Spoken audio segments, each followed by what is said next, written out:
Hello everyone, আরেকটি mini ব্লগে তোমাদের সবাইকে ওয়েলকাম। আজকে ঘুম থেকে উঠে সুপর্ণা আমাকে ফোন করলো, যে বললো চল নেলস করে আসি। আর সুপর্ণার কথাতে আমি একটু নেচে নিলাম, তো চলো। তারপর হট করে বেরিয়ে আমরা একটু অরুণ আইসক্রিম খেয়ে নিই, তারপর চলে গেছি আমরা নেলস করতে। আমাদের যখন কোনো মনে জাগে যে এইটা করবো, তখন আমরা কিছুদিন মনের মধ্যেই করি। কারণ কিছুদিন আগে আমি আর সুপর্ণা মিলে ডিসাইড করছিলাম যে নেলস করবো। আর তার সাথে সাথে আমি তৃষাকেও ডেকে নিয়েছিলাম, কারণ তৃষার আছে সামনে বিয়ে বাড়ি। তার জন্য তৃষা আমরা সবাই মিলে নেলস করতে বসে পড়েছি। আমার আর সুপর্ণা বিয়ে বাড়ি নেই, যদিও একটা বিয়ে বাড়ির নেমন্তন্ন পাইনি। সবাই বিয়ে করছে, রেজিস্ট্রি করছে, কেউ আশীর্বাদ করছে, কত কিছু করছে, আর আমাদের ধরতে কিছুই হচ্ছে না। একটা নিমন্ত্রণে পর্যন্ত পাচ্ছেন, এতটাই ভাগ্য খারাপ।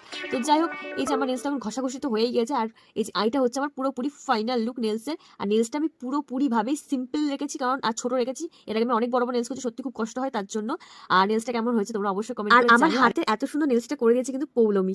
আর পৌলমি সত্যি খুব সুন্দর হয়েছে এই নেলসটা। আর তোমরাও যদি পৌলমির সাথে কন্ট্যাক্ট করতে চাও, আমি কমেন্ট বক্সে অবশ্যই পৌলমির ফেসবুক আইডি দিয়ে দেবো। তোমরা চাইলেই পৌলমির সাথে কন্ট্যাক্ট করে নিতে পারো। সত্যি খুব খুব ভালো লেগেছে আমার হাতের কাজ। তো টাটা, বাই বাই। আর চ্যানেলটাকে সাবস্ক্রাইব করো। বাই।